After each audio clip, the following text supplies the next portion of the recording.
I guess now it can be said, yes, Dan Quinn wanted revenge. Mike Fisher with the Dallas Cowboys at AT&T Stadium. The Cowboys demolish the Falcons. The offense breaks records, and Coach Dan Quinn's defense and the special teams fix their shit. The phrase that Dan Quinn used a week ago when things against the Broncos seemed so broken. Mike Fisher reporting from AT&T Stadium with the Cowboys. There is no time to take a stroll down memory lane, Dan Quinn said in the days leading up to this day. By the way, welcome to our post-game show. We've got you covered here on the Fish Report all day and all night long, as well as at cowboyssi.com. No time to stroll down memory lane. We got too much shit to fix.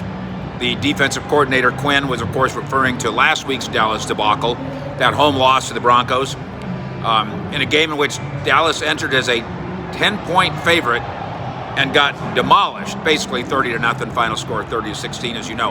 And now, here at AT&T Stadium today came a Falcons team that was 9-point underdog. So, revenge, right? That wasn't something to be discussed before the game. He wouldn't go there during the week. The players kind of downplayed it during the week. But now they can start to kind of tell you, and we can tell you, yes. Dan Quinn was a little more emotional, a little more fired up. In fact, I'm not saying the Cowboys tried to run up the score here, but yeah, revenge. Cowboys 43, Falcons 3 means that it can all be savored now, at least until the next game. 3 games in 12 days, as you know. And now it does mean a stroll down memory lane, doesn't it? You stroll down memory lane and you search for the last time that Dallas scored this many points in a quarter, 29. That's what occurred in the second quarter here. Never happened before in the Cowboys' 62-year history. When was the last time Dallas scored this many points in a half? 36. That was 1980. That was 32 years ago in a game against the Niners when they scored 38 and a half. When was the last time Dallas had this big a halftime lead? 33 points here, 36-3. That last occurred when Dallas got up 35 at intermission against the Jets in 1971. What? That's a long time ago. That is 70s, 80s, 90s, 2000s, 2010. That's 7 decades ago, I think. See, Dan Quinn? Memory lane is fun. Quinn, of course, was talking about having led Atlanta to a Super Bowl just 4 years before he got dismissed last year there. He is beloved by these players. That is a fact. I think the players in Atlanta liked him too. In fact, I'll prove it in a minute. So surely that was a motivating factor here. But most of all, even more than, hey, let's win one for Quinn. Just Quinn, baby. Even more than that, the week of stressing brotherhood, highlighted by that show and tell bingo game that we've told you about. The week in which Mike McCarthy talked about responding. And he told us this. This is a league of responding. There's going to be ups and downs. How do you respond? When do you respond? Quote from McCarthy. Whether it's in game, the next series, you have to respond. The whole league is about responding and about keeping it about yourself. The Cowboys kept it about themselves, all right. They moved to 7-2 by responding in every possible way. They sharpened up a Dak Prescott-led offense that last week, as he admitted, might have been overconfident. But this week, well, this is just confidence. Intense film study, yes, that was part of it. Dak Prescott working on footwork and some practice time load management for Zeke, CeeDee Lamb, Amari Cooper, Zach Martin. I think all those things played a positive role here. And the next thing you know, result, Tyron Smith sits, and Dallas's offense is perfectly crisp. Dak is 24 of 31, 296, plus 2 touchdowns in the air, 1 touchdown rushing, in which he was a battering ram. Ezekiel Elliott gets 2 short touchdowns. CeeDee Lamb gets 2 TD catches. Michael Gallup mixes in 2, and the Cowboys offense comes at Atlanta in waves and waves and waves of realized talent. Not just talent, realized talent.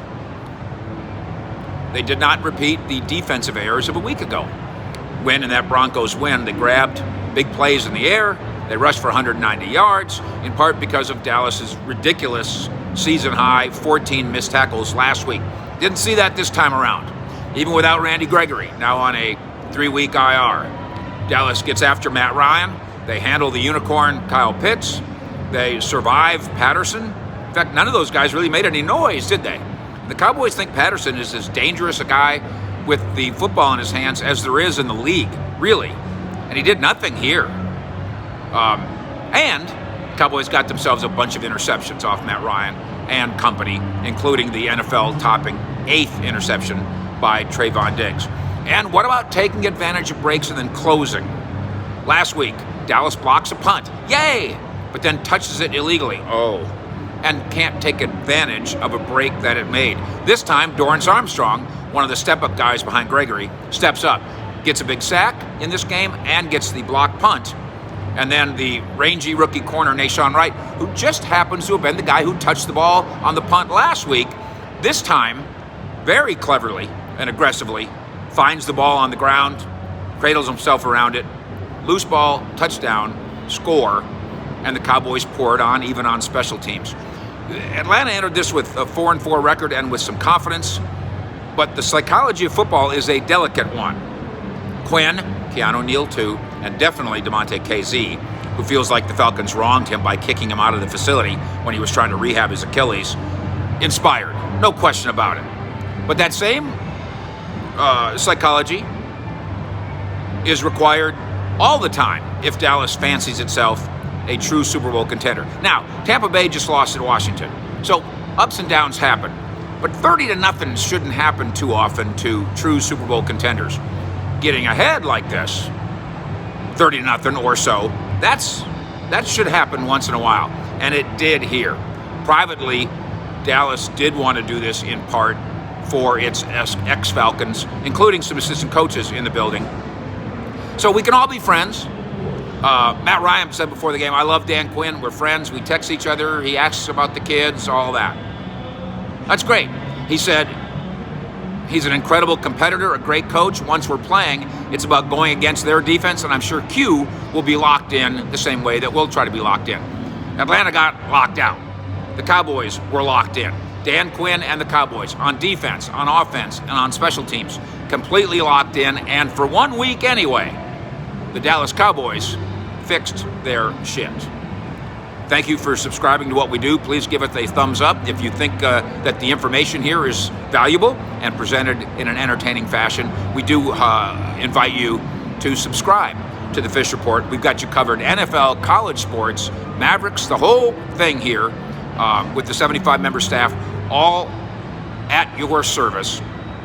So hit that like button, subscribe to what we do here. You can also be an Uncle Fish Premium subscriber. We will keep you posted. We'll visit again tonight, and we'll visit with some players as well and bring you that too. On the Fish Report with the Cowboys. Fish out.